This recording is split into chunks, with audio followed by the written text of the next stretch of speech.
ماشەڵڵاوم کاتتان باش بەخێر بێنەوە بۆ کورد کۆنێکشنی ئەمڕۆمان کە دەتوانن لە شاشەی ئێنارتیشەوە بینەری بن. لێرە لە واشنگتن کاتژمێر 8 بەیانیە لەگەڵ هاوکارم ساڵح دمیجەر و خۆم هێر و زەنگەنا بەخێراتتانەکەین بۆم بەرنامەیە. ئەم کورد کۆنێکشنە ئیرۆدا ڕۆنی دەدەن سەر گەلێکە مژارن نێگەریدای ئەمریکا و هەرێمێ و جیهانێ دەناو دەژی ڕاکێشانên کۆماری و دەموکراتان لە دۆ ڕێشاندنا کۆچبەران بۆ باژارên باکوورê ئەمریکا خۆپێشاندانên لە ئێرانê لە دژی کوشتنا ژینا ئەمینی و ریاکسیۆنên نێگەریدایی wê pêvajiyên dawî yên krîza siyasiya Iraqê و hin mijarên din jî. و ئەمڕۆ سیهەمین ساڵیادی کوشتنی نووسەری کورد موسا عنتەرە و لە دیاربەکر چەند چالاکیەک بەڕێوە دەچێت.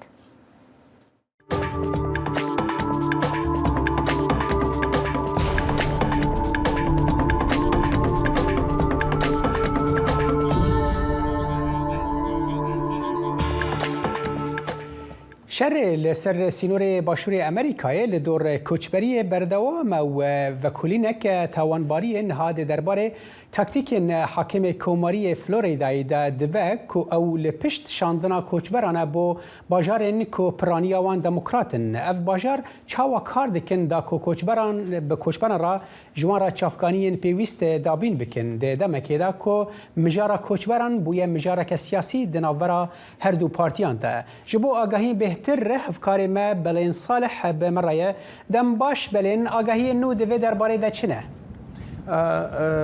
ساڵح هەروەک خۆشە ئاماژە و پێکرد ئەمە بەشێکە لەو ناکۆچە سیاسیانی کە لە نێوان دیموکراتەکان و کۆماریەکاندا هەیە هاوکاتی ئەوەی کە هێشتا دابەشبوون لە ناو کۆمەڵگەی ئەمریکادا هەیە بەهۆی ئەو ڕەوشە سیاسی دروست بووە بێ لەوەش بابەتەکە ئێجگار گرم و گوڕ بووە بۆچی چونکە هەروە دێو لە هەڵبژاردنەکانی میدتێرمی ئەمریکاش نزیک دەبینەوە کە بڕیارە لە مانجی 11دا بکرێ بە سەرەتا پێکەوە هەم بینەروە هەم گوێبیستی ئەم راپۆرتە بین. فەرمانڕەوای ستانی فلۆریدا لێکۆڵینەوەی یاسایی لەگەڵدا دەکرێت لەلایەن بەرپرسێکی پۆلیسەوە لە ستانی تەکساس پاش ئەوەی ئاماژە کراوە بەوەی ڕان دەسانس ژمارەیە کۆچبەری ڤەنزوێلایی گواستۆتەوە بۆ ناوچەی مارتا ڤینیارد. ئاشکرای دەکەین تا چه ئەندازەیەک یاسە دەتوانیت لێ پێشینەوە لەگەڵ ئەوانەدا بکات. بەرپرسی پۆلیسی ناوچەی بیر کە دموکراتە دەشڵێت لەو بڕوایەدایە شیانێکی زۆر هەیە لەم دۆسەیەدا یاساشکێنی کرابێت. بەچێ تێگەیشتنی ئێمە کۆچبەرێکی ڤەنزوێلایی پارەیەکی زۆر کەمی دراوەتێ بۆ ناونووسینکردنی 50 کۆچبەر و 48 کۆچبەریان پێوە بوون و خەراونەتە فڕۆکەیەکەوە گەیاندراونەتە فلۆریدا و دواتریش هەر بە فڕۆکە نێردراون بۆ مارتا ڤینیارد. ئەو کۆچبەرانە شتیان خراوەتە بەردەست وەکاندان تا لە سنوور بپەڕێنەوە و ستانی فلۆریدا وەک سەرچاوەکان باسی دەکەن ئەو دەرفەتەی ڕەخساندووە. پارێزەرەکانی ئەو کۆچبەرانەش داوای لێکۆڵینەوەیان کردووە بە تایبەتیش لەسەر ئەو نووسراوانەی لە بەردەستدان و وەک دەڵێن زانیاریەکان بۆ پەنابەرانە نەک بۆ کۆچبەران. ئامارەکان وها نیشان دەدەن تەنها لەم ساڵدا زیاتر لە 2 ملیۆن کۆچبەر و پەنابەر گەیشتوونەتە ناو ئەمریکا. شارەوانی شاری واشنگتن دیسی پایتەختیش ئاگاهی دەدات. ئەمە دۆسەیەکی نیشتیمانیە پێویستە شارەوانەکان لە ئەمریکادا خۆیان ئامادە بکەن بۆ چارەسەری. جا پێویستە ئاماژەش بەوە بکەین ئەم کێشە یاساییە کە ئێستا دروست بۆ هەر بە تەنها فەرمانڕەوای ستانی فلۆریدا بەرپرس نییە لێ بەڵکو وەکو ئۆفیسی فەرمانڕەوای ستانی تەکساس ئاماژەی پێدەکا گرێگا بۆت نزیکەی 11,000 کۆچبەری لە ستانەکەی خۆیەوە گواستۆتەوە بۆ شیکاگۆ بۆ نیویۆرک هەروەها بۆ واشنگتن. ساڵح باشە بەڵێن ئەگەرم بدن بەرچاوان کۆ ینی ڕاکێشان هەردەم ساڵین هەلبژارتناندا هەر مژارێکێدا هەنە ئەگەرم vêyekê bidin alîkî qazanca şandina van koçberan bo bakurê Amerîka çi ye? Yani şandina wan ji wilayetên komarî bo wilayetên demokrat? ساڵح بەپی هەندێک سەرچاوە کە ئاماژەی پێدەکا بە تایبەتی ئەوانەی کە ئەکرێ بڵین هاوسۆزیا لە ئەنگلی دیموکراتەکانن و جەخت لەم بابەتە دەکەنەوە کە کۆماریەکان هەوڵێکە ئەیدەن بۆ گۆڕینی دێموگرافی ئەو شوێنانەی کە دیموکراتەکانی لێن بە زۆری یاخو بە ناوچەی دیموکراتەکان ناسراوە. خۆ دەزانی لێرە لە ئەمریکا بۆ نمونە هەندێک شارۆچکە هەیە ینی کە تەماشای دەکەی تێک ڕایدەنگ لێ بۆ دیموکراتەکان یا بۆ کۆماریەکان دەچێت. بۆیە ئێستا وەکوی باز دەکرێت گۆڕینی ئەو دیموگرافیەیە مەرجیش نییە لە ئایندەیەکی نزیکدا کاریگەریە بێ چونکە خۆ دەزانی زۆرێک لەو کۆچبەرانە هێشتا خاوەنی ڕێگەزنامەی ئەمریکایی نین لەوانەیە ئەمە پلانێک بێ بۆ دوورمەودا. بەڵێ ئەفکارێمە بەڵێ ساڵح گەلەک سپاس بۆتەوە. لیستچێنی نوێنەری کۆماریەکان لە ویلایەتی وایۆمینگ لە میانی 11مین وتاری ساڵانەی ڕۆژی دەستوری واڵتەر بێرنزدا لێدوانیدا. چێنی جارێکی تر ڕخنەی لە هاوکارە کۆماریەکانی گرتەوە بەهۆی بڵاوبوونەوەی وەک خۆی گوتی ئەو درۆژەهراویەی کە فێڵ وتەڵەکە لە هەڵبژاردنەکانی ساڵی 2020دا کرابوون. ئەو گوتیشی سەرۆکی پێشوو دانەڵد ترامپ هەوڵ دەدات کۆمارە دەستوریەکەمان هەڵبوەشێنێتەوە. شانی باسە چێنی لە هەڵبژاردنە بەرایەکانی کۆماریەکاندا بە هارێد هێگمنتۆڕا کە ترامپ پشتیوانی لێ دەکات. ئێرانێ ئەمریکا تاوانبار کرد کە پیشەسازیە دۆزگەریە لەسەر ئیدعایên تەرۆریên dijî Tehranê diafirîne demakuê roja duşemê daxwaznameya xwe li dadgeha bilind a neteweyên yekbûyî vekir bi armanca rakirina bendan ji ser bê milyaran dolar samanên ku ji hêla Washingtonê ve hatine cemedandin. Doza li ber dadgeha navnetewiya dadmendiyê tê di demekê de ku hêviyên nûvejandina peymana navokiya ku serokêberê Amerîka Donald Trump di sala 2018 de jê vekşiya kêm bûne. Tehranê di sala 2016 de Washington bir dadgeha navnetewiya dadmendiyê ku bingeh li Hayê piştî ku dadgeha bilind a Amerîka ferman da dora 2 milyar dolar ji samanên Îranê bicemidîne û ew pere ji bo xizmên qurbaniyên wan êrişan biçe ku Komara İslamî pê tê tawanbarkirin. Di nav wan de jî teqîna sala 1983 ya baregehaka deryayiya Amerîkî li Beyrûtê ku 299 kes di nav wan de 241 leşkerên Amerîkî hatin kuştin. Xwediyê SpaceX Elon Musk roja duşemê bersiva tweeteka rojnamavanekî zanistî da û got ew dê daxwaza efûkirina ji cezayên Amerîkiyên dijî Îranê bike da ku xizmetên xwe yên interneta satelayt pêşkêşî wî welatî bike.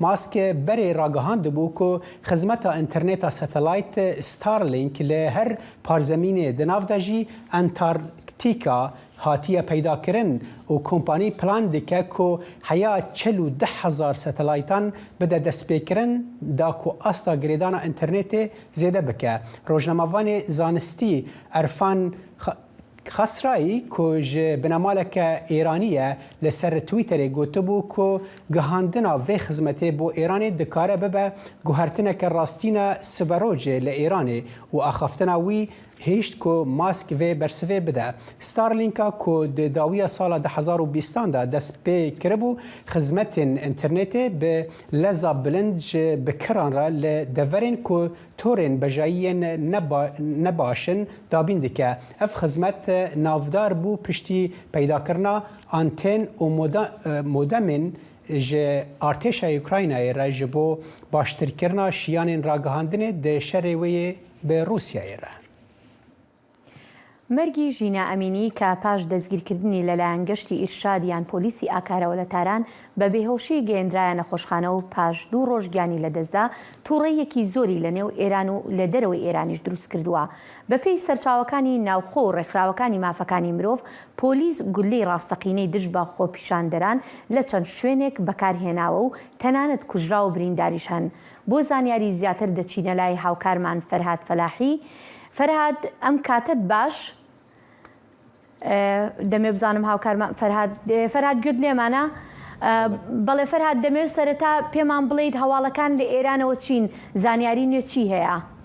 بەڵێ هێرە هەروەک ئاگاداری دوێنێ لەسەر داوای پارتە سیاسیەکان ڕێکخراوەکانی مافەکانی مرۆڤ کۆمەڵگەی مەدەنی و چالاکوانان بڕیار وا بوو مانگرتنی گشتی لە هەرێمە کوردیەکان لە ئێران بەڕێوە بچێ بە گشتی لە 24 شار لە هەرێمە کوردیەکان مانگرتنەکە بەڕێوە چوو و زۆربەی دوکان و بازارەکان داخراو بوون. ئەتوانم لەو شارانە ئاماژە بە شارەکانی ئیلام، ئاودانان، مەلەکشایی، کرماشان، ڕوانسەر، جوانڕۆ، پاوە، کامیاران، سنە، دێولان، قرووە، مەریوان، سەقز، بانە، دیواندەرە، بیجار، پیرانشار، سەردەشت، مابات، بۆکان و تکاب بکەم لەو شارانەی کەوتم 24 شار مانگرتنی گشتی بەڕێوە چووە. لە دوای ئەوە بوو کە لە 13 شار لەم هەرێمە کوردیانە خەڵکاتنە سەر شەقام بۆ ئەوەی کە ڕێپەیوان یا خۆپیشاندانی ئاشتیانە بکەن، بەڵام لە دوای ئەوەی کە ڕوبڕووی هێرشی هێزانیەکانی ئێران بوونەوە بەداخەوە توانین بڵێن کە هەتا ئێستا بە گوێرەی ئەو ئامارە نافەرمیانەی کە بەدەست بەشی کوردی دەنگی ئەمریکا گەیشتووە 3 کوژراو و 221 بریندار هەن لە کۆی ئەم 13 شارەی کە باسمان کرد. هەروەها سەرچاوەکانی ئاماژە بەوە ئەکەن کە هەتا ئێستا 250 کەس دەست بەسەر کراون. هێرە توانم ئاماژە بە ناوی کوژراوەکانی دوێنێش بکەم. محسنی محەممەدی خەڵکی دیواندەرە بۆ یەک لە کوژراوەکان، ڕەزا لوتفی 25 ساڵان خەڵکی شاری دێولان بووە و فەرێدونی محەممەدی خەڵکی شاری سەقز ئەو شارەی کە ژینە ئەمینی تیادا ئەسپەرتەکرا و شارێک بوو کە خۆیکی لەوێ لەدایک بووە. بەڵێ هێرۆ. بەڵێ فەرهاد، دەزانین ژمارەیەک لە کاربەدەستانی ئەمریکاش با بڵێن کوشتنی ژینیان شەرمەزار کردووە. دەکرێت زیاتر باسی ئەمە بکەیت؟ بەڵێ هێرۆ هەر دوێنێ بوو کە لە کۆشکی سپیەوە ئەتوانم بڵێم کە وتەبێژی ئەنجومەنی یاسایشی نیشتیمانی کۆشکی سپی ڕایگەاند ئەمە دەقی وتارەکەیە کە ئەیخوێنمەوە ئەمریکا دەیەوێت لێ پێچینەوەیەک لە گیان لە دەستدانی ژینە ئەمینی بکات دوایەوەی کە هەفتەی ڕابردوو لایەن پلیسی گەشتی ئەرشادی شاری تارانەوە دەست بەسەر ئەشکەنجە درا و پاشان بەهۆی برینەکانیەوە لە نەخۆشخانە گیانی لە دەستدا و بەرپرسەکارەوە گوتوویەتی کە مردنی مەحسا ئەمینی دوای ئەو برینانەی کە لە کاتی دەست بەسەرکردنەکەی لایەن پلیسەوە تووشی بووە بەهۆی پۆشینی حجابی زۆرەملێ سوکایەتیەکی ترسناک و گەورەیە بە مافەکانی مرۆڤ. لەلایەکی دریشەوە هەر دوێنێشەوە وەزارەتی دەرەوەی ئەمریکا هەردوو ئەنتۆنی بلینکن و نێت پرایس وەزیری دەرەوە وتەبێژی وەزارەتەکە لە 2 تویتی جیاوازدا ئیدانەی کوشتنەکەی ژینا ئەمینیان کرد. ئەنتۆنی بلینکن لە تویتێکدا وتی ئەمە دەقی تویتەکەیە کە بۆتانە خوێنمەوە دەبووە مەحسا ئەمینی ئێستا لە ژیاندا بووایە، بەڵام لە جیاتی ئەوە ئەمریکا و گەلی ئێران ماتەمینی بۆ دەگەێڕن. ئێمە داوا لە حکوومەتی ئێران دەکەین کۆتایی بێنێت بەو سەرکوردکردنە سیستماتیکەی دژی ژنان لە وڵاتەوە ڕێگە بە خۆپێشانانی ئاشتیانە بدات. لەلایەکی تریشەوە نێت پرایس وتەبێژی وزارەتی دەرەوە ئاماژەی لە تویتێکدا ئاماژەی بەوە کردووە کە ژنانی ئێران نابێت دەستگیر بکرێن لەسەر ئەوەی چ جۆرە جلوبەرگێک بۆ خۆیان هەڵدەبژێرن، اینجا چ جای درندانە لێیان بدرێت. پێویستە حکوومەتی ئێران گوێبیستی ئەوانە بێت کە ناڕزایی دەردەبڕن لەسەر کوژرانی بێبەزەیانەی مەحسا ئەمینی لە دەستگیرکردنی پۆلیسدا، نەک تەقەیان لێ بکات. لە جیهانیش لە ئەمنستی ئینتەرناشناڵ و وڵاتانی دیکەی جیهانیش دیارە کاردانەوەیان هەبووە دوێنێ وەزارەتی دەرەوەی فەڕەنسا ئیدانەی هێرشەکەی کرد و داوای لێکۆڵینەوەیەکی شەفافی کرد لەسەر ڕووداوی کوشتنی ژینا ئەمینی لە شاری تاران لەسەر دەستی پلیسی گەشتی ئەرشادی ئەو شارە. بەڵێ سپاس فەرهاد. سپاس. ئەم جارە ژنان پێشەنگی ئەو ناڕەزایەتیانن کە لە نێو ئێراندا لەسەر مەرگی ژینا ئەمینی بەڕێوە دەچێت. تەنانەت ژنانی ناو ئێران بێگوێدانە یاساکانی حیجابی زۆرەملێ لەچکەکانیان فڕێدا و وەک ناڕەزایی دەربڕین، ژنان لە ناو تاراندا دروشمی ژن ژیان ئازادی دەڵێنەوە. جگە لە ئێران لە زۆرێک لە وڵاتانی تریش پشگیری ژنانی ئێران کراوە. بۆ تاوتوێکردنی ئەم بابەتە کورد کۆنێکشن میوانداری تەیمور ئەلیاسی، نوێنەری کۆمەڵی مافەکانی مرۆڤی کوردستان لە نەتەوەی گرتوەکان و سوڵماز درودی چالاکوان و یەکسان خواز دەکات. بەڵام بەر لەوەی دەست بکەین بە گفتوگۆکەمان دەمەوێت ئەم پارچە ڤیدیۆیە پێکەوە ببینین کە پەیامنێرمان عارف ئەسڵان لەوانەوە بۆی ناردوین خۆپیشاندانی ژنان لەوان بۆ پشگیریکردن لە خۆپیشاندەرانی نێو ئێران. ئازادی ژن ژیان ئازادی ژن ژیان ئازادی ژن ژیان بیژی بەخۆدانە ژینان بیژی بەخۆدانە ئازادی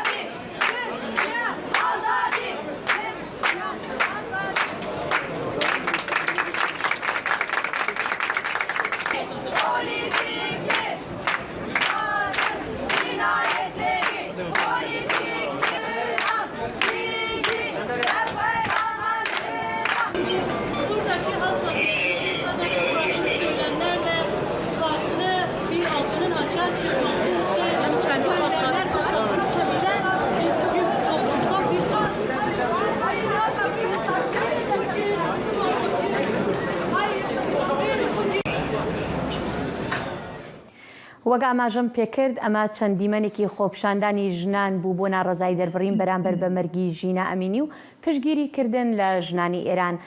بەڕێز درودی و بەڕێز ئەلیاسی سوپاستان دەکەم بۆ کاتەکەتان. خات و درودی با لە جەنابتەوە دەست پێ بکەم. دەکرێت ئەم شتانەی کە ڕوو دەدەن بە دەستپێکردنی شۆڕشی سپی ژنان بۆ بەدەستهێنانی مافەکانیان لە ناو ئێران لێک بدرێتەوە؟ هەروەی کە سڵاو ڕێز پێش هەموو شتێ مەمنون بۆ ئەم دەرفەتە.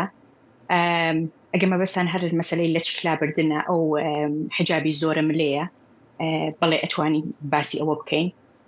هەر لە سەرەتای هاتنە سەرکاری کۆماری ئیسلامی ئێران هێدی بە شێوەی سیستماتیک هەوڵی بە یاساکردنی حجابی زۆرە ملەیاندا و ئەم وەختێکە بوو بە یاسا کەسانێکی زۆریشیان پەروەردە کرد کە لە سەرەتای هاتنە سەرکاری کۆماری ئیسلامی ئێران ئەوەی گەشتی ساڕۆڵایان پێوت و ئێستا کە ناوی گەشتی ئێرشادا ئەمانە کەسانێک بوون کە پارێزگاری لەو یاسایەکەن و هەر کەسێک ئەو یاسای پەیڕەوی نەکات سزا دەدرێت. دیارە ئەمە تەنهاوانیە لە ڕێگەی مێدیاکانەوە لە ڕێگەی خوێندنگاکانەوە وایان کردووە کە بایەخیان داوە بە حجاب و هەوڵی بە کولتورکردنی حجابیان داوە و وەختێکی یاسایەک هەیە و کەسانێک پارێزگاری لەکەن هەر کەسێک ئەو یاسای پەیڕەوی نەکات ئەوە سزا درێت. دیارە لە کۆمەلگایەکی ئازادا هەموو کەسێک مافی خۆیەتی چونکە جلوبەرگ لەبەرکردن یەکێک لە سەرەتاییترین مافەکانی تاک بەڵام لە کۆماری ئیسلامی ئێرانە ئەو مافە ڕەچاو ناکرێت و حجابی زۆرە ملێ نۆرمالیزە کراوە لەوێ. بەڵێ دێم وڵات بۆ زیاتر باسکردنی ئەو بابەتە بەڵام ئێستا دەمەوێت بچمە لای بەڕێز ئەلیاسی. بەڵێ بەڕێز ئەلیاسی کاربەدەستانی ئەمریکا لە ناویاندا وەزیری دەرەوەی ئەمریکاش کوشتنی ژینە ئەمینیان شەرمەزار کردووە. هەروەها بەڕێوەبەری سیاسەتی دەرەوەی یەکێتی ئەوروپا جۆسف بۆرێلیش کاردانەوەی هەبووە. ئایا لە نەتەوە یەکگرتوەکان لەم بارەیەوە چۆن باس کراوە؟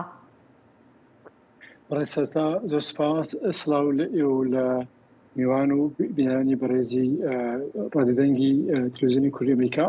ئەگەر ڕخسەتم پێدان سەرەتا سەرخۆشی ئاراستەی بنەماڵەی ژینا ئەمینی بکەم هەروەها وەک کۆمەڵی مافی مرۆڤی کوردستان بە توندی ئەو جنایەتە محکوم بکەم. لە پەیوەندی لەگەڵ ئەو جنایەتە ئێمە لە ڕۆژی ئەوڵەوە بەردەوام لە پەیوەندیدا لەگەڵ دەفتەری بەرزی کومیسیارەی مافی مرۆڤ لە ژنێف نەتەوە یەکگرتوەکان هەروەها لەگەڵ بەڕێز جاوید ڕەحمان ریپۆرتەرین نەتەوەیەکان بۆ ئێران ئێمە ڕۆژی دووشەمە لەگەڵیان کۆبووینەوە لێرە و هەندێک پێشدیاز و داوامان پێشنهادکردنێکی لەوانە کە دەبێت بە شێوەیەکی خێرا بە توندی ئەو جنایەتە و هەروەها کوشتاری خۆپیشاندارانی کورد هەروەها ئێرانی محکوم بکەن. ئەوڕۆ لە بەیاننامەیەکدا کە لەلایەن کۆمیسەری بۆ وەکالەتی مافەکانی مرۆڤ بڵاو کرایەوە داوایان کۆماری ئیسلامی ئێران کرد کە کۆتایی بە سیاسەتی حیجابی زۆرە ملی هەروەها داوایان کرد لێ کۆڵنەوەیەکی بێلایەن و سەربەخۆ بکرێ بۆ کوشتنی ناڕەوای خات و ژینا ئەمینی و هەروەها بتوندی کوشتنی خۆپیشتەرانی کوردیان محکوم کرد. بەڵێ ئێمە لەو پەیوەندیدا لە هەروەها لەگەڵ بەرپرسانی هەندێک گروپی پارلەمانتاری یەکێتی ئەوروپا لەوانە ڕێنی ئەوروپا لە پەیوەندیدان بنیازین لە ڕێگەی ئەوانەوە بتوانین ڕۆژە بڕیارنامەیەک لە پارلەمانی ئەوروپا دژی ئەو جنایەتە پەسەند کرێ. هەروەها لە کۆبوونەکەمان لەگەڵ نەتەوە یەکگرتوەکان داوامان کردووە کە لە کۆبوونەوەی داهاتووی شورای مافەکانی مرۆڤ ڕۆژە بڕیارنامەیەک لەسەر ئەو کەیسە هەروەها لە سەرپرسی حیجاب پەسەند کرێ و لەگەڵ دەستپێکردنی کۆبوونەوەکانی کۆڕی گەشتنگەکان لە نیویۆرک ئێمە لەگەڵ هاوپەیمانیەتی ئیمپاکت ئیران بیزڕێکخاوی ناوەندۆیە بنیازین پرۆژە بڕیارنامەیەک لەو کۆڕەدا پێشکەش بکرێت بۆ وڵاتان لەسەر ئێران. بەڵێ خات و درودی دێمەوە لای تۆ لەم پرسەدا لە دۆسەی کوژرانی ژینادا بابەتی حیجابی زۆرە ملێ زۆر باس کراوە و کە تەنانەت وەکو ئاماژەمان پێکرد لە سەرتاشەوە ینی ژنان لە ناو ئێراندا بێ لە ڕەچاو با بڵێن ئەو یاسایان ڕەچاو نەکردو و سەرپۆشەکانی خۆیان لە حیجابەکانی خۆیان لاداوە و بەو شێوەیە خۆپشاندان و ناڕزایی خۆیان دەربڕیوە بەڵام دەکرێت ئێمە بڵین با بڵین ئەم کاردانەوەیە بەم جۆرە بێگومان ژنان گرفتی تریشیان زۆرە لە ناو ئێراندا و ژنانی کورد بەگشتی ینی گرفتی تریشیان هێشتا زۆرە زۆرێک لە مافەکان پێی نەگەیشتون بەڵام ئایا ئەمە دەستپێکێکە کە بتوانن بە مافەکانی تریشیان بگەن؟ بێگومان ئەمە دەستپێکێکە بەڵام نەزانم مەبەستت لە مەبەستم لەوەیە هەندێک کەس ئەڵێن کێشەی ژنان تەنها حیجاب نییە کێشەی تریش هەیە دەکرێت زیاتر تیشک بخرێتە سەر کێشەکانی تریژ مەبەستەکەم لەمەیە زۆر باش تێگەیشتم دیارە کارکردن لەسەر ئەوەی کە ئەم یاسایە نەمێنێت کارێکی ئاسان نییە شتێک نییە کە بڵێن بە یەک ڕۆژ پێگەین و ڕێگەیەکی گوڵڕێژکراومان لە بەردەمان نییە ئەم یاسایە لەباری ئاینیەوە بۆ دەسەڵاتدارانی حکوومەت زۆر گرنگە و لەگەڵ بنەماکانیان گرێدراوە و لەلایەکی تریشۆ بەم یاسایە هەوڵی کۆیلەکردن و ژێردەسڕاگرتنی ژنان ئەدەن جا بێت و ئەم یاسایە بۆ نمونە نەمێنێت ئەوە کۆنترۆلکردنی ژنان پرسە بێ لەلایەنەوە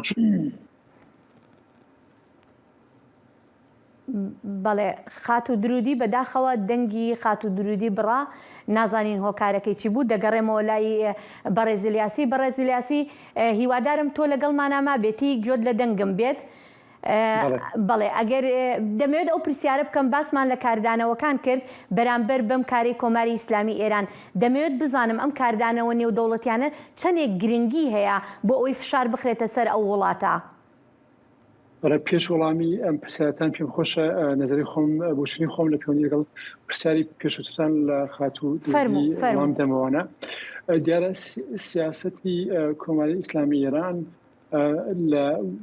لەسەر پرسی ژن وەکو ستونی بنەڕەتی فەلسفەی و ئیدئۆلۆژی کۆماری ئیسلامی ئێرانە پێم وایە تەنیا بهینە بڕوخان و گۆڕینی کۆماری ئیسلامی ئێران و پرسی حیجاب و پرسی ژنان حل لەبێ تاکو ئەو فەلسفەی ئەو بۆچوونە و ئیدئۆلۆژیە سەرکاربێ پرسی حیجاب و ژنان لە ئێرانە حل نابێت لە پەیوەندی لەگەڵ پرسیارەکەتان ئەو تاسیری ئەو بریارنامەی تۆیەکردوەکان بۆ خۆتان ئەزانن نەتۆیە گرتوەکان لە 193 وڵات پێکاتوە ئەو بریارنامەیە لەلایەن کمیسەری بەرزی مافەکانی مرۆڤ نەتۆیە کردوەکان دەرکراوانە مەبەستەکەم بەڕێزیلیاسی دەمویست یەک ئەگەر ڕێگەم پێ بدەی شی بکەمەوە مەبەستمەوە ینی بە چ جۆرە فشارە کاتە سەر ئێران چونکە بینیمانە لە ڕابردووشە ینی لەسەر تۆمارەکانی مافەکانی مرۆڤ لە ئێران کۆمەڵێک ڕخنە لە ئێران گیراوە وڵاتانی جیهانی و هەروها لەلایەن نەتەوەی گرتوەکانیشەوە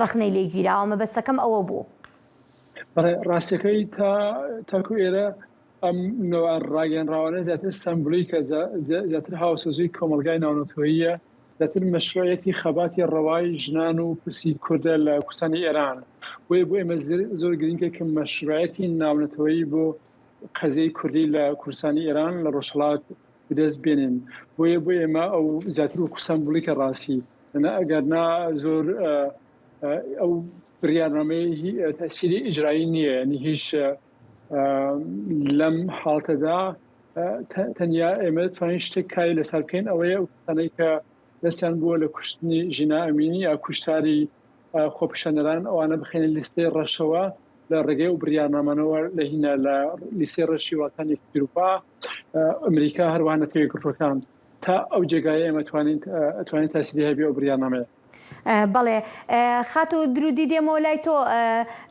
بەداخەوە دەنگت بڕا هیوادارم ئێستا گوێت لە دەنگمان بێت فەرم و وەڵامی پرسیارەکە لەسەر ئەوەی کە پەیوەندی با بڵێن کێشەکانی ژنان کە بەستراوەتەوە بە حیجابی زۆرە ملێوە باسمان لەوە کرد بەڵێ نەزانم تاکیو گەشتکەتان تێوە بوو کە باسی ئەوەم کرد کە ئەم یاسایە هەروە بە ئاسانی لا نەبرێت چونکە ژنان داوای مافی زیاترەکەن ئێمە ژنی هۆشیارمان زۆرە کە هەوڵەدەن بۆ جا منەمایە تو ئەمەوێ گرێ بدەمەوە بە ڕۆژهەڵاتی کوردستان چونکە ژنانی کورد تەنها لەبەر خاطر ئەوەی کە ژن بوون ناچەوسانەتەوە بەڵکو دوو جار چەوسانەتەوە لەبەر خاطر کوردبوونیشیان ژینە هەر لە سەرەتای لە دایکبوونیەوە چەوساوەتەوە وەکو کوردێ چونکە بۆی نەبوو ناوی ژینا بێت و دوایەوە بە درێژایی ژیانی وەکو کوردێک و دوایی ژن بوون لێرە ئینترسێکشناڵەتی زۆر باش لەسەر ژینا سەدقەکات جا ئەوەی کە زۆر جار پێمان ئێژن حجاب زۆر مهم نییە ئیسە بۆ نمونە بۆ ئێمەی کورد مەسەلەی نەتەوایەتی زۆر گرنگە ئێستا هێزەکانمان با کۆبکەینەوە تەنها بۆ مەسەلەی نەتەوایەتی بێت مەسەلەی مافی مرۆڤ بخەینە دواتر مەسەلەی یەکسانی بخەینە دواتر بەڵام ئێمە ئەزمونێکی زۆر جوانە و باشمان لە بەردەمایە وەکو ئەزمموی باشووری کوردستان کە کاتێ هەوڵدرا بۆ مەسلەی نەتەوایەتی هاوکات لەگەڵ ئەوە هەوڵ نەدرا بۆ مەسلەی مافەکانی ژنان و مافی مرۆڤ کە لەبەیە زۆر بەرجوانی و بەڕوونی دیارەکە ژنان ئێستش ئەکوژرێن و بۆ نمونە لە پارلەمانە باسی ئەوە کراچوو ئێمە کۆمەلگای ئێمە تەنها لە ژن و پیا و پێک نەهاتووە لە کۆمەلگای پەلکەزێڕینە تەنانەت لە پارلەمانیشە باسی ئەویان کردووە کە سزای تند بۆ کەسانێک کە لە خانوادەی پەلکەزێڕینی کەواتە ئێمە گرنگە هاوکات لەگەڵ هەوڵدان بۆ مەسەلەی نەتەوایەتی بۆ مەسەلەی شکاندنی هەندێک یاسا هەوڵ بدەین بۆ مەسەلەی هەوڵ بدەین بناغەی وڵاتێکی ئازاد و یەکسان و مرۆیی دابنین بۆ ئەوە هەنگاو بنین و کات بکەین. بەڵێ بەڕێز ئەلیاسی دەمێت بزانم دۆسەی ژینە دۆسەیەکی کێشەی ژنانە لە ئێراندا یا کێشەی کووردە؟ بداخۆ هەم کێشەی ژنانە بکشیان هەروەها کێشەی ژنانی کورد و بتایبەتتر کوردەوانە چونکە ئەوانەی کە ژنیان گرتووە لە تاران ئەوەی پلیسی ئێرشادی ئیسلامی شریعەت ئەوەی لە تاران زانیویانە ئەوە کوردە ژنە سونیە لەگەڵ ئەو کچانەی کە سواری وانەکەیان کردووە ویسیانە وەکو نمونە دەستێک بدەن بۆ ئەوانی دیکە لەوێنداوانە داخەوە بەشێکی دەگەڵێتەوە سەر کوردبوونی لە ئێرانە تەبعیز دژی پێکاتە نەتەوەی و ئاینیەکان چەند بەرابەرە. بەڵێ هەمان پرسیار ڕوو لە تۆکەم خات و درودی ئەم دۆسەیە تۆ بەچیدانی دۆسەی کێشەی ژنانە یا دۆسەی کوردبوونە؟ چونکە لە هەندێک بارە ئێستا زین تەنانەت ناوەکەی یعنی بووە بە ئەوەیەک هەندێک کەس کە تەنها ئەیانەوێ بە ژینە ناو ببرێ هەندێک کەس کە هەندێک شوێنیش کە بە مەحسا ناوی ئەهێنن یعنی ئەمەش بۆتە جێگای چۆنەڵی دوولایەنە دوو بۆ چوونی لەسەر هەیە. ڕۆژهەڵاتی کوردستان ئەو بەشەیە کە لە ژێر دەسەڵاتی ئێرانایە یعنی لە جۆغرافیای ئێرانایە و ژینە لەوانەیە کەسانێک کە لە ڕۆژهەڵاتی کوردستان بژین لەوێ نیشتەجێن زۆر درک بەوە نەکەن کە مەسەلەی کوردنەوەی کە درک بەوە نەکەن مەبەستم ئەوەیە کە ئەو ئێرانی بوونە زۆر زاڵە لەسەریان چونکە بەردەوام هەوڵی سڕینەوەی شناسی کوردایەتیان داوە لەوێ حکوومەتی ڕژیمی جمهوری ئیسلامی ئێران ژینە هەرو جۆرێک کە ئەم میوانە بەڕێزە باسی کرد لەبەر خاطر تەنها ژنبوونی نەچەوسایە بەڵکو لەبەر کوردبوونیشی چەوساوە ئەوەی کە ژنان بەگشتی لە ئێران و بە تایبەتی لە کوردستان بەردەوام ئەچەوسێنەوە ئەوە زۆر گرنگەوە بێ بەرز بکرێتەوە بەڵام ژینا هەم لەبەر ژنبوونی هەم لەبەر کوردبوونی دوو ئەوەندە چەوسایەوە. بەڵێ دەمەوێت بزانم ئەو پرسیارە بکەم پێشتریش بینیمانە ناڕزایەتی لە ناو ئێراندا لەسەر زۆر شتی تر دروست بووە دەمەوێت بزانم ئەم جارەیان پێتان وایە ئەم ناڕزایەتیانی ئێستا کە دروست بووە ببێتە هۆی با بڵێن گۆڕانکاریەک لە ناو ئێراندا بەڕێز ئەلیاسی دێمە لای تۆ بۆ وەڵامدانەوە. بەڵێ دیارە لە هینە لە مێژووی معاسلی ئێرانە هیچ کات ژن ئەمەندە زڵمی نەکراوە کە لەسەر سایەی کۆماری ئیسلامی ئێرانەوە زەڵم و سیستەم و سەرکوودەکەوانە وەیە پرسی ژن لە ئێرانە وەک پرسی پێکاتە نەتەوەی و ئاینیەکان پرسی چینی کرێکاران پرسی ئەساسی ئێرانوانە پێم وایە بەشێکە لە ڕەوتی ئەوەی چالاکی و پێکۆشینی کۆمەلگای مەدەنی و سیاسی کوردستان و ئێران تاکو پرسی ژن لە ئێران هەل نەکرێت پرسی مەسڵەی هەویەت و نەتەوەیی و چنی کریکاروانە حل نەکرێ ئێران هیچ کەس خەمگیر ناوێ هیچ حکوومەتێکی سابت لە مرکز ناوێتەوەوانە ئەو خەباتە درێژەی دەبێت تاکو ڕوخانی کۆمەڵی ئیسلامی ئێران. بەڵێ خات و درودی دێمە لای تۆ دەمەوێت بزانم خەباتی ڕێکخراوە مەدەنیەکان چەندێک گرنگە بۆ بەدەستهێنانی مافەکانی ژنان.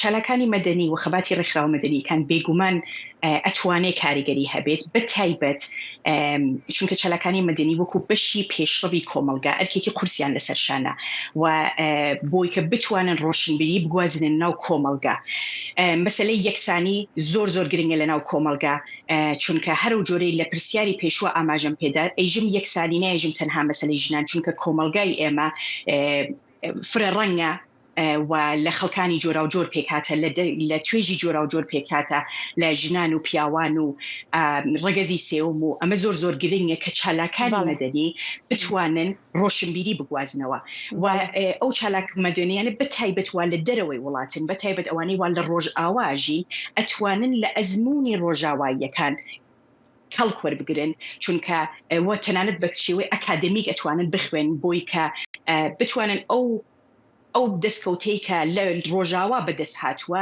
بتوانن بە شێوەیەک لە شێوەکان بیگوازنەوە بۆی کە ڕۆشنبیری و هۆشیاری زیاتر لە ناو کۆمەلگای خۆمان بڵاو بکەنەوە. بەڵێ سڵماز درودی چالاکوان و یەکسان خواز و هەروەها تەیمور ئەلیاسی نوێنەری کۆمەڵی مافەکانی مرۆڤی کوردستان لە نەتەوەی گرتوەکان زۆر سوپاستان دەکەم. سپاس بۆ ئێوەش. تلویزیۆنا لبنانی المنار راگەهاند کۆ بەرپرسên Îranê ji şandeke teknîkiya Libnanê ku roca sêşemê serdana Tehranê kiribûn got Îran dikare 600,000 ton sûtemenî di nav 5 mehan da pêşkêşî Libnanê bike da ku alîkariya kêmbûna elektrîkê bike. Balîzxaneya Îranê li Beyrûtê roca dişemê gotibû dibe ku keştiyên sûtemeniyê di nava 2 hefteyan da li Libnanê bin lê wê diyar nekir kadê çi cure sûtemenî be. Ger ev peymana sûtemeniyê bi serkeve ew ê bibe yekema Îranê ya rasterast ji bo dewleta Libnanê piştî şandina berê ya alîkariyan ji bo hevalbenda xwe Hizbullah ku tevgereke çekdara bihêze û beşeke ji hikûmeta hevpeymaniya Libnanê ye. Em dizanin hîro ku Libnan jî di demekê de yanî ev nûçetê ku Libnan rastî krîzeke aboriyê tund tê ku hema tiştek dewletê li ser hev nemaye ne bankmane ne sîstema rêveberiyê maye tev da hilweşiya ye. بەڵێ ئایزان بەردەوامین لەسەر بەرنامەکانمان و پاش ئەم ناوبڕە دەگەڕێنەوە وڵاتان. دەنگê ئەمریکا جافکانیەکە پێباوەریان و چاو ئاگاهیان.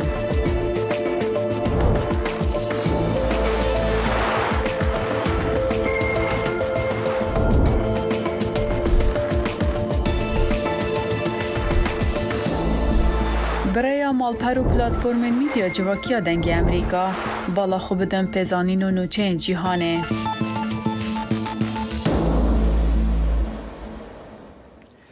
Serokê Tirkiye Recep Tayyip Erdogan got ku helawsan an ku enflasyon ne gefeke aboriye ku çare jêranîne û got ew dê dawiya salê de dest pê bike piştî ku di meha tebaxê de ji 8% zêde bû. Di çarçoveya bernameya aboriya Erdogan de Tirkiye di dawiya sala borî de gav bi gav bi 500 xalan rêjeya faîzê daxist bû û ew jî bû sedema krîza diravî. Di meha tebaxê de ew bi sed xalên bingehînên din daxist 13%. Kêmbûna tund ya nirxê lêreyê ku sala borî 44% bû û îsal hetan ha 27% hişt ku nirxê tiştan zêde bibin û li gel bilindbûna bihayên enerjî û kelûpelên cîhanî helawsan lê Tirkiye gihanda asta herî bilinda 24 salan. Erdogan ku ne aborînas e got helawsan ne gefeke aboriye ku nayê derbazkirin. Ez aborînasim. Erdogan ji kenala PBS ra axivî û got ku helawsan dê piştî dawiya salê kêm bibe. Erdogan destnîşan kir ku li hin welatan helawsan ji sedî 8 bo 9 û ya Tirkiye jî ji sedî 8 ye. Lê li wan welatan li Fransa, li Amerîka, li Almanyayê bazar valan e û hevwelatiyên wî dikarin her cure berhemê li bazaran peyda bikin. ایرو 20 ایلون سالوگرا سهی یا کشتنا نویسکار کرد موسا عنتره و ده وی بونایه ده هجمارک روزنامه‌وان لجهه کشتناوی لدیاربکر کمبون و ریز لوی گرتن جبو آگاهین بهتر ده وی درباره ده نا پیامنیرا ما خجیجان فارقین ج دیاربکر به مرایه دم باش خجیجان چالاکی روزنامه‌وانان چاوا بره و چو و چالاکی اندن چنه؟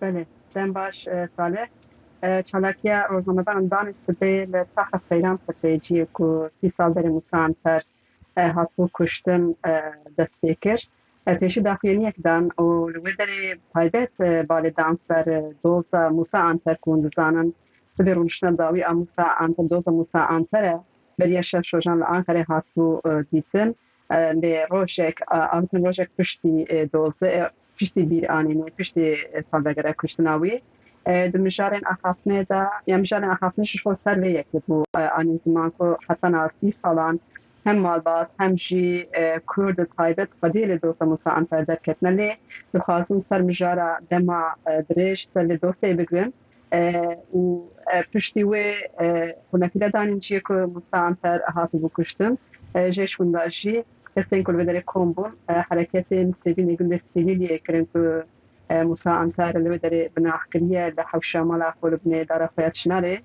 اللي بدر يجي فروكا هدف كريم بلدان وبرلمانترين هدفين هرمي باشتار بدن باوركم ديسا بهمان هروسي طيبات مجار أخافنا مجاري پرین بلدانش اکو بیشتری غیر رسمال گور موسا عنتر جدیسا به چارچوبه دوزا موسا عنتر دکو چابریت به ابدوش بردما دریش ورگرتن سری ورگرتن.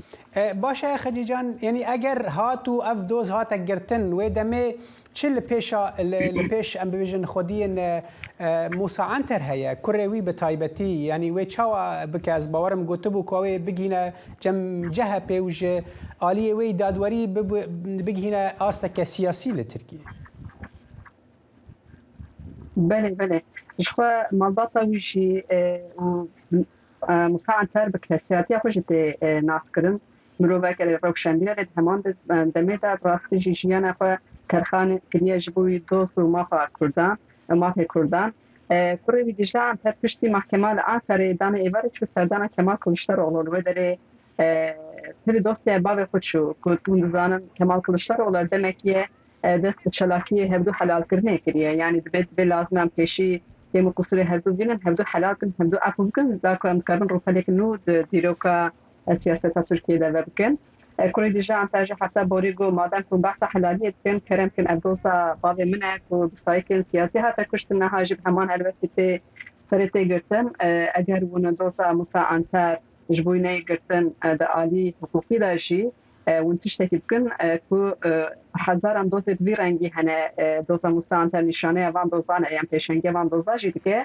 وقوتن دالي حقوقي ده تسليمي عن كن دادسي وان دكن هلبت که دوز سری و گرتن گلک دوز بیرنگی هاتن گرتن پار دوزا جمیل کرباید هاتن گرتن که دوز در دوز ایلونه دا اوشی هاتن رو به سروبر چوبو حتی دایکای برخو به رجب طیب اردوغان را حدیث دید کربو که اردوغان سوز دا بگوتونه هستی کرده ببینن یعنی خطر یک بیرنگی تشیویه اگر هاتا گرتن لازم دلیل نو مالبات دیسا دوز بکن آنش ببین حتی دادگاه ها بدن دشوی درجه هره دادگاه هم ما فهمروها لأجل پروسیکا گلک دورو درشه دارکن باکی وجب دهان سالان بدومه شخود بشن شی اولم شکی لپی دوز عدالت چوب ساخویتی جنبی موسا عنتر جبوی دوزاوی تکوشینه که دورو دشتن پیش یافه. بله خجیجان فارقین پیامنیر عمل دیاربکر گلک سپاس شو داماد.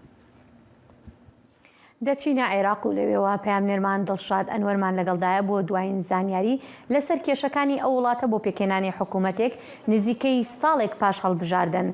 دڵشادم کاتت باش. دەزانین دوێنێ دووشەمە بووبوورە سەرۆکی پارتی دیموکراتی کوردستان مەسعود بارزانی و سەرۆکی یەکێتی نیشتیمانی کوردستان بافڵ تاڵبانی کۆبوونەوە و چاوەڕوان دەکرا لەو کۆبوونەوەیدا باز لە پۆستی سەرۆکۆماری عێراق بکەن کە بۆتە کێشە لە نێوان یەکێتی و پارتی. زانیاری لەسەر ناوەڕۆکی کۆبوونەوەکە چییە؟ بەڵێ دوێنێ هێرۆک ئاگداری کە هەریەک لە مەسعود بارزانی سەرۆکی پارتی دیموکراتی کوردستان و باڤڵ تاڵەبانی سەرۆکی یەکێتی نیشتیمانی کوردستان کۆبوونەوە. هەر دوای تەواوبوونی کۆبوونەوەکە باڤڵ تاڵەبانی سەرۆکی یەکێتی خۆی گەیاندە بەغدا بۆ بەشداریکردن لە کۆبوونەوەیەکی چوارچەوەی هەماهەنگی.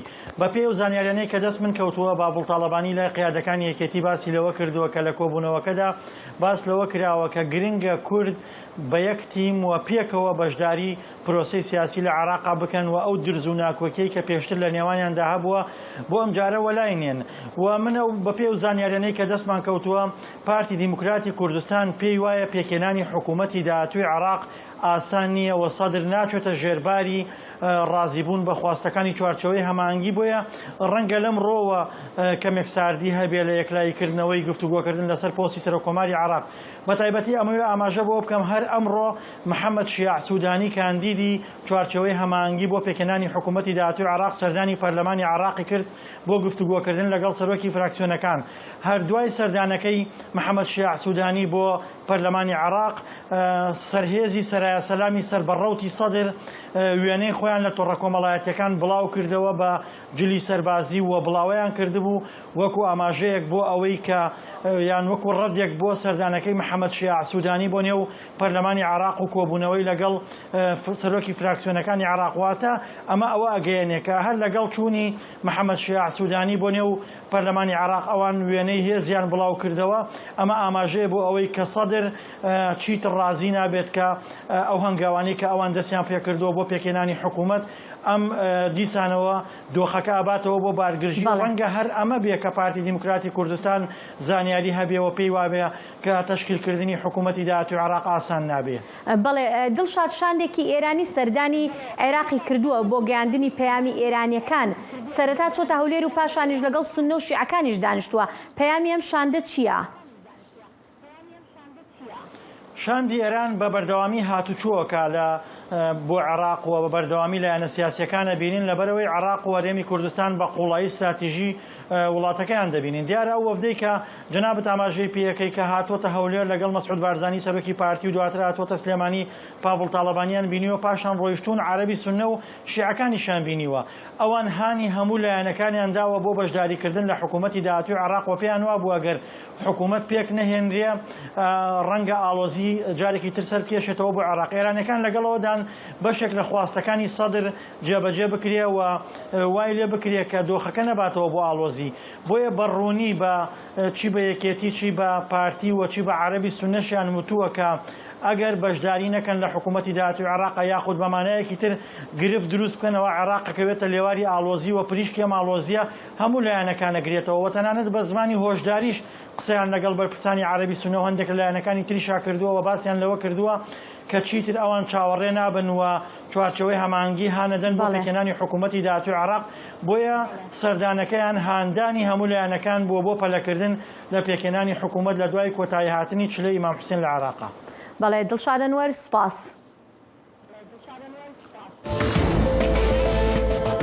دەنگی ئەمریکا سەرچاوەی متمانە پێکراوی هەواڵ و زانیاری.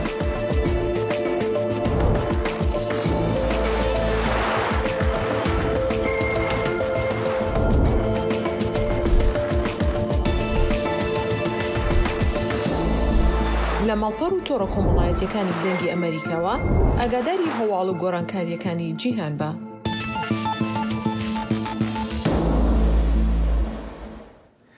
بەرپرسێ سیاسەتە دەرڤە یەکێتیا ئەوروپی جوزێف بۆرێل هەلوەستا یەکێتیا ئەوروپایە یا لەسەر سنترالا ناووکیە زەپۆرێجە دووبارە کرد. وی گوت دەوێ رووسیا تاولێ دەست ji dagirkeriyê berde. وەکو سەرۆکی ئاجانسا ئەنرژیا ئەتۆمیە ناونەتەوی دکتۆر گرۆسی دی راپۆرتا خۆیان پشتی سەردانێدا پێشنیار کربوو ئەم پێشنیار دکن ئاواکردنا هەرێمەکە ناووکیە ئەولە و پاراستی.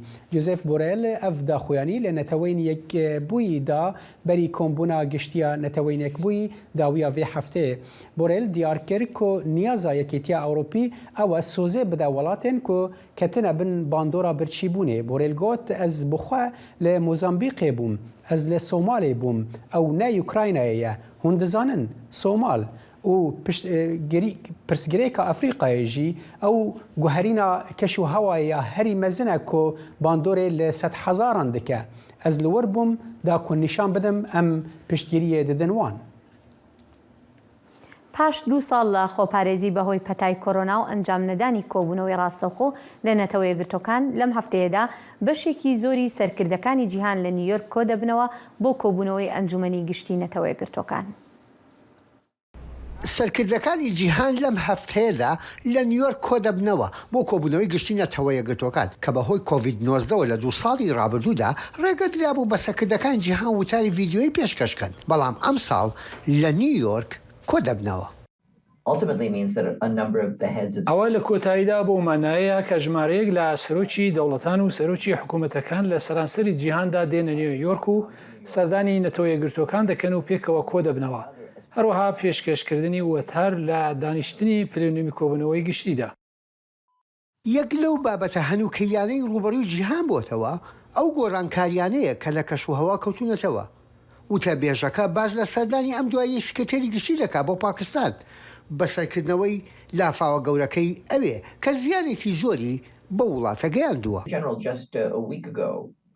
سکرتێری گشتی تەنها هەفتەیەک لەمەوبەر سەردانی پاکستانی کرد کە وەک دەزانن ئێستا یەک لە سەرسەی وڵاتەکە لافاوی لێکەوتوتەوە کە گەڕایەوە گوتی سەرسوڕهێنەرە ئەو وڵاتی بەگشتی شتێکی زۆری نەکرد بۆ بەشداربوون لە گۆڕانی کەش و هەوادا و ئێستا بەهۆی کاریگەریەکانەوە زیانی زۆریان بەرکەوتووە. تۆپەکە زۆر بە بەهێزی لە گۆڕەپانەکەدا کەوتوێتەوە وڵاتانی کۆمەڵی 20 هەم بەرپرسن لە 80 دەرهاویشتا گازەکان پێویستە لەو ڕۆوەوە کاری زیاتر بکەن. کۆبوونەوەی ئەم ساڵی نەتەوە یەکگرتوەکان مشتومڕ ئامێز دەبێت وا چاوەڕوانە کرێ سەرکردەکان جیهان نەک هەر ڕوبەڕووی ئابوووریەکی جیهانی دەبنەوە کە هێشتا لە کاریگەریەکانی پەتاکە چاگەبێتەوە بەڵکو گەورەترین جەنگ لە ئەوروپا کەوتوتەوە جەنگی رووسیا و ئۆکرانیا. ئەنجومەنی گشتی خۆی لە سەرەتای سەرهەڵدانی جەنگەکە لە ماجی دوودا پرسی ئۆکراینایی گرتووەتە ئاستۆ. جەنگی ئۆکرانیا زیانەکانی تەنها لە ئۆکرانەکان نەکەوتووە بەڵکو کاریگەریەکی جیهانی لەسەر دابینکردنی خۆراک لە جیهاندا خستۆتەوە وتە بێژەکەی نەتەوە یەکگرتوەکانیش ئاماژە بۆ دەکات.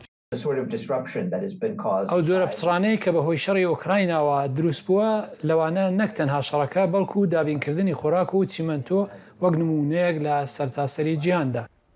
کۆچی دوایی شاژنە ئەلیزابێسی دووهەم و ئیدارەی کۆمۆنیڵتی نوێی بەریتانیا و پاشانیەکەی یەک لەو باسانە دەبێت کە لە کۆبوونەوەکەی نەتەوە یەکگرتوەکاندا جێی خۆی بگرێت. یەحیا بەرزنجی دەنگی ئەمریکا. بەرپرسێن پایەبلندên rêveberiya Biden rojê dişemê li Washingtona paytext agahiyên li dor Ukraynayê dan qanûndaneran. Dayna agahiyên hênî di heman rojê de bû ku mûşekeke Rûsî li nêzîkî sentrala navûkiya başûrê Ukraynayê ket. Rayedarên Ukraynayê ev tevger wekû kiryareke terorîzma navûkî şermezar kir. Sînatorê Komarî Richard Scott piştî daxuyaniyê ji rojnamavanan ra axivî û got divê em çi ji destê me bê bikin da ku Rûsya vegere welatê xwe û teqez bike ku ew ticarî êrişî xaka NATOyê neke. سەرۆکی ئۆکرانیا ڤڵۆدیمیر زێلێنسکی دەڵێت رووسیا بە شێوەیەکی بەرچاو ترسی هەیە لە کاتێکدا وڵاتەکەی لە هێرشە بەرپەرجدانەوەکانیدا بە شێوەیەکی زۆر ئەو ناوچانی گرتوتەوە کە رووسیا دەستی بەسەردا گرتبوو. لە وتارەکەی شەوی دووشەمەیدا زێلێنسکی گوتی ئۆکرانیەکان بارودۆخی باکووری هەرێمی خارکیڤیان سەقامگیر کردوتەوە کە بە شێوەیەکی زۆر گەڕاونەتەوە ژێر دەستی ئۆکرانیەکان. داواکارانی گشتی لە خارکیڤ هێزەکانی رووسیا بە ئەشکەنجەدانی خەڵکی سیڤیل لە گوندێک تۆمەتبار دەکەن کە تازە ئازاد کراوە. لە میانەی گوتارەکەیدا زێلێنسکی سوپاسی یەکێتی تۆپی پێی ئەوروپای کرد بۆ پشتیوانیکردن لە وەرزەجوانەکانی ئۆکرانیا. هەروەها سوپاسی ئەو ئۆکرانیانەشی کرد کە لە بەریتانیان و بەشدار بوون لە پرسەی شاژن ئەلەزەبێت. بەلێ بینەر هێژال لەڤر ئەم دەگهێن داویە کورد کۆنێکشنە ئیرۆ ئەم بهێڤینە تشتێمە پێشکەشکیری بە دلێ وەبن هون دکارن هەمی مادەیەن بەرنامە و بەرنامەی بتەواهێژی لەسەر مالپەرên کورمانجی و سۆرانیên dengê Amerîka û herwiha platformên medya civakiya dengê Amerîka bişopînin. Ta careke din silavên Revîn Doskî, Xalid Fettah, Hêlin Sindî ji kontrolê ji vir stûdyo hevkara min Hêro Zengena û min Salih Demîcer bo we her şad û bixtewar bin. کاتێکی خۆش شاد بن.